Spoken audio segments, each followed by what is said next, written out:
अल्लाह अज़्ज़ा वजल कुरान पाक में फरमाता है, ज़मीन की इस्लाह किए जाने के बाद इसमें फसाद मत मचाओ। फसाद क्या है? इंसानों का जीना तंग कर देना, किसी भी एतबार से हो, हत्ता के रास्ते में कचरा डालना, यह भी एक फसाद है। लोगों के चलने फिरने के लिए तकलीफ दे चीज कोई रख देना, यह भी फसाद है जमीन पर। और अल्लाह तबारक व तआला इसको सख्ती के साथ मना फरमाता है कि जमीन में फसाद मचाने वाले अल्लाह को पसंद नहीं है। मुझे यहां बात यह अर्ज करनी है कि इस्लाम वो अजीम दीन है जो दुनिया से फितने और फसाद को खत्म करने के लिए आया। किसी की बालादस्ती, किसी की जबरदस्ती इस दीन पाक में नहीं है। आपको अंदाजा हो तो मैं बताऊं, ईरान के एक बादशाह के पास नबी पाक सल्लल्लाहु तआला अलैहि वसल्लम के एक सहाबी गए, सफीर बन करके गए थे। तो बादशाह ने पूछा कि कौन सा दीन तुम लोग लेकर के आए? तो उस सहाबी ने एक जुमले में यूं कहा था, वो दीन हमारे पास आया है जो इंसान को इंसानों की इबादत से हटाकर खालिक की इबादत में लेकर जाता है। इंसान को इंसान की बालादस्ती या उसकी तमाम तर महकूमियत से हटाकर अल्लाह अज़्ज़ा वजल की बारगाह में सरनिगू करता है। अब मामला यह है कि लोगों ने अपने अपने ख्यालात से इस्लाम की तस्वीर अपने दिमाग में बना ली है। हर कोई ये समझता है कि इस्लाम इस तरह से है, इस्लाम इस तरह से है। इसी वजह से कुछ ऐसे इंसिडेंट पेश आते हैं जो अपने राय से और अपने दिमाग से कुछ मुसलमान कर जाते हैं। एक बात याद रखें, वो इस्लाम नहीं हो सकता, किसी मुसलमान का काम हो सकता है। इस्लाम वही है जो रसूलुल्लाह सल्लल्लाहु तआला अलैहि वसल्लम से साबित हो और उनके सहाबा ने करके दिखाया, वही इस्लाम है। आज पूरी दुनिया जिस तरह से टारगेट पर रखी हुई है, ये मुसलमानों के कामों की वजह से, इस्लाम के तालीमात की वजह से नहीं। काश अगर वो इस्लाम की सच्चाइयों को पढ़े होते तो उन्हें अंदाजा होता कि इस्लाम ये है नहीं, लेकिन ये काम जो हो रहा है ये किसके थ्रू हो रहा है। जो जुल्म, जो फसाद, जो फितना पूरी दुनिया में मचाया जा रहा है, अगर वो किसी व्यक्ति के जरिए से, किसी इंसान के जरिए से है तो ये उसका अमल है, उसके दीन का नहीं, क्योंकि वो दीन का ठेकेदार नहीं है। अगर कोई मुसलमान शराब पीता है और उसमें मस्त होकर लोगों से लड़ता भिड़ता है तो ये उसका अमल है, ये दीन का हिस्सा नहीं। अगर कोई ताश के पत्तों पर बैठा पूरी पूरी रात गुजारता है तो ये उसकी बदकिरदारी है, उसके बद अखलाक है, इस्लाम का ये हिस्सा नहीं, इस्लाम ने उसे दिया ही नहीं है। कोई नौजवान आवारा बिगड़ा हुआ लड़कियों की तरफ गलत नजरें मारता है और पाकबाज खवातीन की जिंदगी के लिए वो दुश्वार बन गया है, तो वो शैतान है, वो इस्लामी हिस्सा नहीं है। इस्लाम की तालीमात में ये नहीं है। रब तबारक व तआला ने जो दीन हमें अता फरमाया रसूलुल्लाह सल्लल्लाहु अलैहि वसल्लम के जरिए से, वो इतना पाक है, इतना पाक है कि इस पूरी कायनात में इस्लाम आया ही है फितना और फसाद और हर बुराई को खत्म करने के लिए। क्या वजह है कि जिस दौर में इस्लाम की तबलीग और इशाअत हो रही है, मक्का मुकर्रमा में कौन से लोग थे हुजूर पाक सल्लल्लाहु अलैहि वसल्लम के मुखातब? वहां पर कौन लोग थे? वही लोग तो थे जो शराब नोशी में फख्र करते थे, जुआबाजी उनका शियार था, औरतों को बाजारों में लाकर नीलाम कर देते थे, बच्चियां पैदा हो तो गर्दन मरोड़ कर दफन कर देते थे। ये वही लोग तो थे उस वक्त। लेकिन नबी मुहतरम सल्लल्लाहु तआला अलैहि वसल्लम की तबलीग और इशाअत के बाद एक एक बुराई का खात्मा हुआ या नहीं, पूरी तारीख इसकी गवाह है। एक एक बुराई खत्म होती चली गई। जिस मक्का में पैदा होने वाली बच्ची का गला घोंट करके दफन कर दिया जाता था, उसी मक्का से मेरे आका ऐलान फरमा रहे हैं औरतों के हुकूक के मुतालिक कि औरत अगर तुम्हारी एक बेटी हो, उसकी परवरिश करके तुमने सही जगह उसको शादी करके दे दिया तो हुजूर फरमाते मेरी शफाअत उस पर वाजिब है, मैं उसे जन्नत में ले जाने की जमानत देता हूं। बेटी का हक ये बताया उसी मक्का मुकर्रमा में जहां लोग अपनी माँ और अपनी बहनों को बाजारों में नीलाम कर देते, मेरे आका सल्लल्लाहु अलैहि वसल्लम ने इस बुराई का खात्मा फरमाया। इरशाद क्या फरमाया कि अल जन्नतु तहत अक़दामिल उम्महात, तुम क्या समझते हो औरतें बाजारों की जीनत है? तुम्हारी अगर माँ है तो उसके कदमों में तुम्हारी जन्नत है, बहन है तो तुम्हारे हक में उसकी दुआएं कबूल है, बीवी है तो उसको एक लुकमा खिलाना सदक़े का सवाब है। औरतों के हुकूक बयान किए। जहां बच्चों पर जुल्म होता था, नबी मुहतशम सल्लल्लाहु तआला अलैहि वसल्लम ने उसको खत्म फरमाया। बूढ़ों के लिए, बेवाओं के लिए, बेवाओं को तो माशरे में रहने नहीं दिया जाता था, उनके लिए अलग बस्तियां हो जाती थी। शगुन अब शगुन ये भी हमारे इलाके में भी पाए जाते हैं सब चीजें। किसी औरत का शोहर मर जाए, सती की रस्म यहां पर भी हुआ करती थी, औरत को शोहर के साथ जला दिया जाता। मगर नबी करम सल्लल्लाहु तआला अलैहि वसल्लम ने बेवा औरत के हुकूक को सिर्फ बढ़ाया नहीं, आपने जितने निकाह फरमाए सिवाय उम्मुल मोमिनीन आयशा सिद्दीका के, ये सारी बीवियां आपकी बेवा ही हैं। बेवा को हुजूर सल्लल्लाहु अलैहि वसल्लम ने, बेवा हैं या मुतल्लका हैं, हुजूर पाक सल्लल्लाहु अलैहि वसल्लम ने अपने हरम की जीनत बनाई, बल्कि करोड़ों मोमिनों की उनको मां का दर्जा अता फरमाया। एक एक बुराई का खात्मा करने के लिए इस्लाम इस रोए जमीन पर आया। लेकिन अफसोस ये है मेरे अजीजों, हालात इस तरह करवट ले चुके।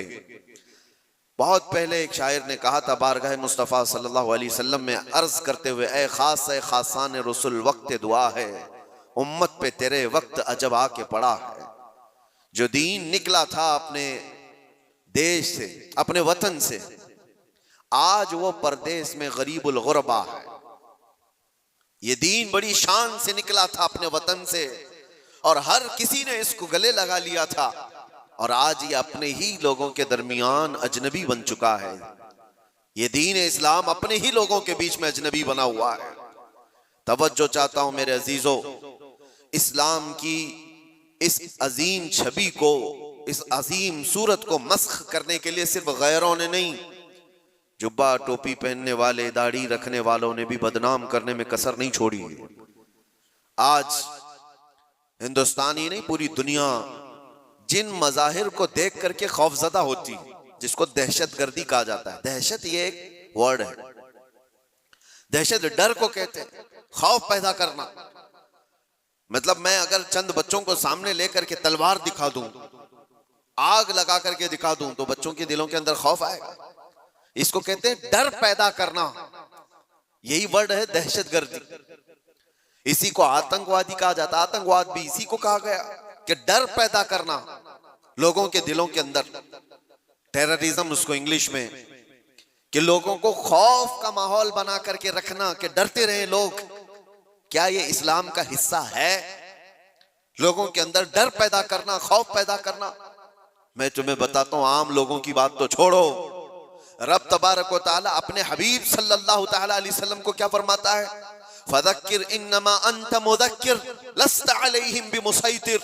ऐ रसूल, आप इनको सिर्फ वाज़ो नसीहत करें, आपको इसीलिए भेजा गया है। नबी पाक सल्लल्लाहु तआला अलैहि वसल्लम को रब तबारक व तआला ने यह फरमाया, फबिमा रहमतिन मिनल्लाहि लिंत लहुम वलौ कुंत फज़्ज़न गलीज़ल क़ल्बि लनफ़ज़्ज़ू मिन हौलिक। ऐ रसूल, आपके दिल की नरमी है कि ये लोग आपके इर्द गिर्द हैं, अगर आप सख्त लहजा इस्तेमाल करेंगे तो ये सारे लोग दूर हो जाएंगे। किसके लिए अल्लाह फरमा रहा है? रसूलुल्लाह के लिए, कि सख्त लहजा इस्तेमाल ना करें। जुबान का सख्त लहजा इस्तेमाल करने को मना किया गया कि लोग बिखर जाएंगे। यहां पर जो दहशतगर्दी का लफ्ज इस्तेमाल है, पूरी दुनिया की डिक्शनरी में नया आया हुआ, और लोगों ने तो अब इस्लामोफोबिया नाम से एक नया वर्ड इजाद किया। इस्लामोफोबिया क्या है? इस्लाम के नाम से लोगों में हैबत तारी करना, दहशत तारी करना, डर तारी करना। अगर ये चंद जमातें मिलकर करती हैं बनाम मुसलमान, चाहे वो पाकिस्तान की रहने वाली हो, अफगानिस्तान की हो, सीरिया की हो, इराक की हो, कहीं की भी हो, लेकिन वो इस्लाम की ठेकेदार नहीं हो सकती, वो इस्लाम की जिम्मेदार नहीं है। उन्होंने अपने दिमागों से इस्लाम की सूरत बनाई होगी, डर पैदा करके। नबी पाक सल्लल्लाहु तआला अलैहि वसल्लम ने कभी तो तबलीग नहीं फरमाई। आओ आपको मैं बताऊं, एक जंग से वापसी के दौरान सहाबा भी सब थके हुए थे, एक जगह हुजूर भी आराम करने के लिए लेट गए, सहाबा भी लेट गए, सबकी आंखें लग गई हैं थकान की वजह से। और हुजूर पाक सल्लल्लाहु तआला अलैहि वसल्लम अपनी तलवार एक दरख्त के पास लटकाए हुए उस दरख्त के नीचे आराम फरमा रहे हैं। अचानक एक दुश्मन जमात का शख्स आया जो मुसलमान भी नहीं थे। वो आते ही देखा हुजूर पाक सल्लल्लाहु अलैहि वसल्लम को और देखा कि सब सोए हुए हैं, सीधे गया और हुजूर की तलवार ले ली, तलवार पकड़ ली, हुजूर की आंखें खुली। आपने देखा कि ये तलवार सोते हुए खड़ा है और वो शख्स क्या कह रहा है, मैं यमनउका मिन्नी, ए मोहम्मद बता मुझसे तुझे कौन बचाएगा। वो तलवार खींचे हुए हुजूर पाक सल्लल्लाहु अलैहि वसल्लम को सोने के वक्त में आकर के इस तरह से वो पूछ रहा है। हुजूर बेदार होकर के जब देखते हैं ये पूछ रहा है, आज मुझे तुझसे कौन बचा, मुझसे तुमको कौन बचाएगा। हुजूर ने सिर्फ एक लफ्ज कहा, अल्लाह, मुझे मेरा रब बचाएगा, अल्लाह बचाएगा। वो सामने वाले के जिस्म के अंदर पता नहीं कपकपी तारी हुई और अचानक तलवार उसके हाथ से गिर गई, तलवार उसके हाथ से गिर गई और हुजूर पाक सल्लल्लाहु ताला अलैहि वसल्लम ने वो तलवार अपने हाथ में ले ली। सोचो जरा, जो शख्स आपको मारने का पूरा प्लान कर चुका हो, अचानक वो फेल हो गया और आपको बढ़त मिल गई, तो फिर आप क्या करेंगे, आप क्या करेंगे, कोई कसर नहीं छोड़े। नबी पाक सल्लल्लाहु ताला अलैहि वसल्लम के हाथ में तलवार आई, आपने वही जुमला उससे पूछा, मैं यमनउका मिन्नी, बता तुझको कौन मुझसे बचाएगा, कौन बचाएगा। थोड़ी देर पहले यही जुमला तू मुझसे पूछ रहा था, तलवार अब मेरे हाथ में। और सहाबा भी जाग गए थे। वो शख्स सिर्फ इतना कहता है, अंत करीम बिन करीम, तुम शरीफ के बेटे शरीफ हो। बस मैंने इतना ही सुना है। हुजूर पाक सल्लल्लाहु अलैहि वसल्लम ने तलवार नीचे रख ली और कहा, जाओ मैंने तुम्हें आजाद किया और माफ कर दिया। सख्ती के साथ जो तलवार उठाया है, दुनिया का तो दस्तूर है, लड़ाई उसके साथ होती है जो आपसे लड़ने आया हो। अपने डिफेंस में आदमी लड़ता है, लेकिन यहां मेरे मुस्तफा सल्लल्लाहु अलैहि वसल्लम ने उसको दरगुजर किया जो आप पर तलवार उठाया हुआ था। चाहते तो डर सुनाते, टुकड़े करके उसकी कौम के पास भेजते और दहशत फैला दी जाती कि डरो कि जो भी इस तरफ आएगा उसकी हालत ये कर दी जाएगी। नागुज़ेर हालात जब पैदा हुए तब जंगें हुई हैं, बहुत ऐसी हालतें आ गई हैं कि जीना तंग कर दिया गया है, तब जंगें हुई हैं। वरना तो इस्लाम का दस्तूर ये है, मेरे आका सल्लल्लाहु अलैहि वसल्लम ने फरमाया, ला ततमन्नौ लिक़ा अदुविकुम, तुम दुश्मन से लड़ने और भिड़ने की तमन्ना भी मत करो, जंग की तमन्ना करना भी जायज नहीं। हुजूर पाक ने फरमाया, हाँ ऐसी सूरत पैदा हो गई तुम्हारे ऊपर, तब वो जंग के नागुज़ेर हालात में कहा गया। लेकिन आज जो हालात पेश आए हैं, आप अंदाजा कर सकते हैं। दहशत का लफ्ज हमारे साथ जो जोड़ा गया है, आतंक का लफ्ज या टेरर का लफ्ज जो जोड़ा गया है, चंद लोगों के अमाल हो सकते हैं, ये इस्लाम का हिस्सा नहीं हो सकता। जिस तरह से अभी हमारे मुल्क में दिल्ली में जो ब्लास्ट हुआ, किन लोगों ने किया? शुरुआती तहकीकात में जो नाम पेश किए जा रहे हैं मुसलमानों के नाम, कौन से मुसलमान हैं ये लोग, क्या चाहते थे और इससे हासिल किसका फायदा हुआ? मुझे कोई भी सेंस रखने वाला मुसलमान हो, कोई भी बताए। ये बात इसलिए मैं अर्ज कर रहा हूं कि आज बहुत सारे नौजवान जज्बाती हो गए और कुछ लोगों की वजह से, यानी कुफार और मुशरिकीन की तकालीफ की वजह से वो सोचते हैं ऐसे कदम उठा लेना चाहिए। मैं उनसे कहता हूं, एक बात याद रखना, एक्सट्रीमिज्म, शिद्दत पसंदी दूसरी शिद्दत पसंदी को जन्म देती है। ऐसा नहीं कि तुम तशद्दुद करोगे तो सामने वाला तशद्दुद नहीं करेगा, तुम एक करोगे सामने दो करने वाले होंगे, तुम दो करोगे चार की शिद्दत और हो जाएगी। ये हल नहीं है दुनिया में। जिन नौजवानों ने ये रास्ता इख्तियार किया, अगर मेरी बात वो सुनते हैं तो तवज्जो चाहता हूं, किसका भला किया है? इन जमातों ने इस तरह के कत्ल और गारत से, इस तरह के ब्लास्ट से किसका भला किया है? उम्मत का, इस्लाम का, मुसलमानों का, मुल्क का, किसका? किसी का नहीं। ना हक रास्ते में चलने वालों की जानों को लेना।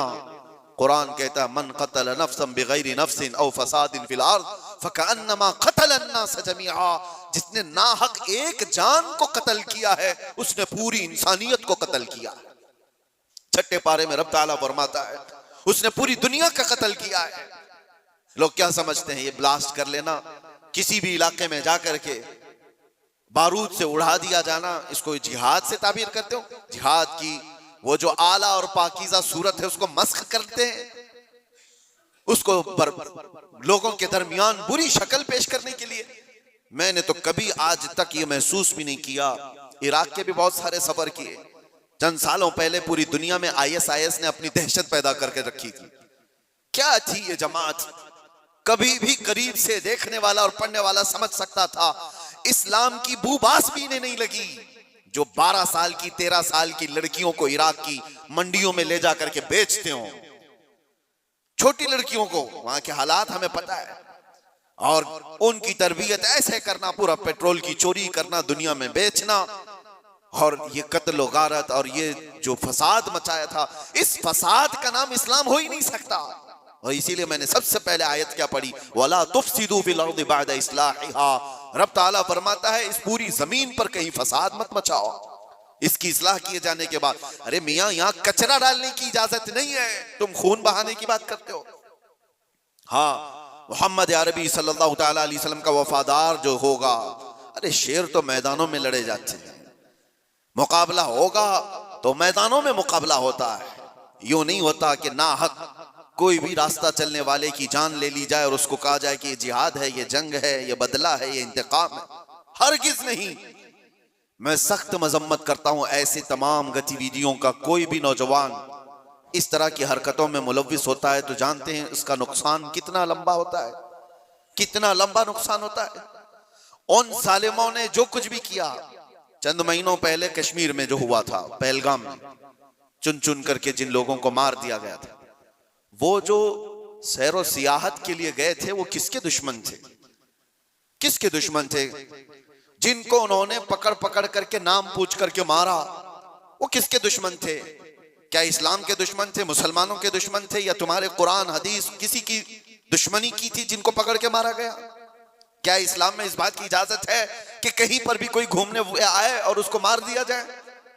उन जालिम कुत्तों ने जिन लोगों को मारा, उसके बाद जो दहशत फैलाने की कोशिश की, उसका असर क्या होता है दुनिया में और दूसरी जगहों पर? गैर मुस्लिमों के पास यही मैसेज जाता है कि ये इस तरह तन्हा पाकर कहीं पे भी कत्ल कर सकते हैं। पूरे मुसलमानों को उन्होंने खतरे में डाला। आज जो हुआ इसका भी असर वही होगा जो 9/11 के बाद हुआ था। आपको पता है 2001 में अमेरिका के अंदर जो बिल्डिंगें गिरा दी गई थी, जिसमें 3000 लोग करीब मारे गए थे, वर्ल्ड ट्रेड सेंटर पर जो हमले हुए थे, उसकी तहकीकात हुई। उसके बाद फिर कई सालों के बाद अफगानिस्तान से जिम्मेदारी कबूल की एक जमात ने कि इसको हमने किया, लेकिन उसका असर क्या हुआ जानते हैं? तकरीबन 11-12 साल तक उस शहर में ऐसे हालात हो गए थे कि मुसलमानों का जीना तंग हो गया था। कोई देखना नहीं चाहता था किया किसने, लेकिन कसूर भर कौन रहा? इसलिए मेरे अजीजों, कोई एक नौजवान अगर ऐसी हरकत करता है, अभी जैसे तहकीकात में ये बात आती है कि ये डॉक्टर पेशे से ताल्लुक रखने वाले लोग थे, शुरुआती तहकीकात ये बता रही है कितना अजीम पेशा था जिसको इख्तियार किया गया। ये बातें मैं इसलिए कह रहा हूं कि बहुत सारी जगहों पर हो सकता है कि पॉलिटिकल बनाया गया हुआ कई जगहों पर होता है, लेकिन मैं ये जानता हूं ये चीजें जो ये हरकतें हुई हैं, रियल कुछ लोग इसमें मुलव्विस होते हैं, क्योंकि जेलों में मैंने देखा है पुलिस ATS सबको यूं ही उठा करके नहीं भर देती, इनके हालात होते हैं, हमने खुद देखा है, इनसे बात भी किया है। एक बात मैं आपको बता देता हूं, पुलिस से तो वो अपना जुर्म छुपा सकता है, कैदियों में आपस में तो अपना जुर्म बताता ही है, क्या क्या किया था हमें पता है, क्या क्या प्लानिंग किए जाते थे। पहले हम भी यही समझते थे कि ये सारा का सारा फेक होता है, मुसलमानों को फंसाने के लिए किया जाता है। नहीं, सब फेक नहीं होता, कुछ मुलव्विस होते हैं, प्लानिंग में इस तरह के शरीक होते हैं। अब मैं नहीं जानता कि वो किस तरह के मुसलमान हैं जो इन चीजों में मुलव्विस हो जाते हैं, उनको कौन डाइवर्ट करता है, कौन फंडिंग करता है। ये सब हुकूमत के और डिपार्टमेंट के काम है कि इन लोगों को अमन को नुकसान पहुंचाने वाली ऐसी हर चीज को वो रोकें। इसका असर अब क्या होगा? क्या हमारे बच्चे जो डॉक्टर बनना चाहते हैं वो किसी भी कॉलेज या यूनिवर्सिटी में जाएं तो क्या उनको शक की नजर से नहीं देखा जाएगा? ये भी डॉक्टर बनकर के कहीं ऐसा ब्लास्ट तो नहीं करना चाहता है? उन जालिम कुत्तों ने अपनी हरकतों से कितने बच्चों की जिंदगी को दांव पे लगाया है, और फायदा किसका किया है? किसका फायदा? मैं महसूस करता हूं मेरे अजीजों, ये अगर इस्लाम का नाम लेकर के या बदला लेने की बात करके इस तरह की हरकत करते हैं तो आपको अंदाजा है कल अगर उस इलाके में मैं होता या आप भी होते तो भी उड़ गए होते ना, मर गए होते हैं। उन्होंने किसी को नहीं देखा है कि चलने वाला कौन है, क्या है। क्या यही इस्लामी जंगों का निजाम है? क्या ये रसूलुल्लाह सल्लल्लाहु तआला अलैहि वसल्लम की तालीमात का कोई एक हिस्सा है? सुनो, मेरे आका सल्लल्लाहु तआला अलैहि वसल्लम प्रॉपर जंग में भी जब भेजते थे तब भी सहाबा को फरमाते थे, रास्ता चलते हुए कोई बैठा हुआ आदमी हो तो उसकी तरफ तलवार नहीं उठाना। मेरे आका सल्लल्लाहु अलैहि वसल्लम, ये तो जंग की हालत भी नहीं है अभी हमारी, कहीं जंग की हालत में है हम लोग? जंग की हालत में नहीं, प्रॉपर जंग जहां हो रही होती वहां के लिए भी मेरे आका फरमाते कि वहां के बूढ़ों के साथ कोई बदतमीजी ना हो, औरतों के साथ लड़ाई ना हो, हामिला औरत है तो उसको छुआ ना जाए, उनको कैदी नहीं बनाया जाए। और ये तो छोड़े, नबी पाक सल्लल्लाहु अलैहि वसल्लम अपने सहाबा को जब भेजते तो ये भी तालीम देते कि जिस इलाके में जा रहे हो उनकी जो भी इबादत गाह है, इबादत गाह को तोड़ फोड़ नहीं करोगे, वहां के दरख्तों के पत्ते नहीं उखाड़ोगे, जो तुमको मारने की कोशिश किया उसके साथ तुम्हारी लड़ाई होगी। ये निजाम था। और यहां बैठे बैठे किसी को उड़ा देना, इस्लाम से कोई, मेरी इन बातों को कुछ लोगों तक मुझे पता है पहुंचती होंगी और वो शिद्दत पसंदी में कहते हैं कि शायद ये भी यहाँ की मसलहत पसंदी और हिकमत पसंदी के एतबार से बात कर रहे होंगे।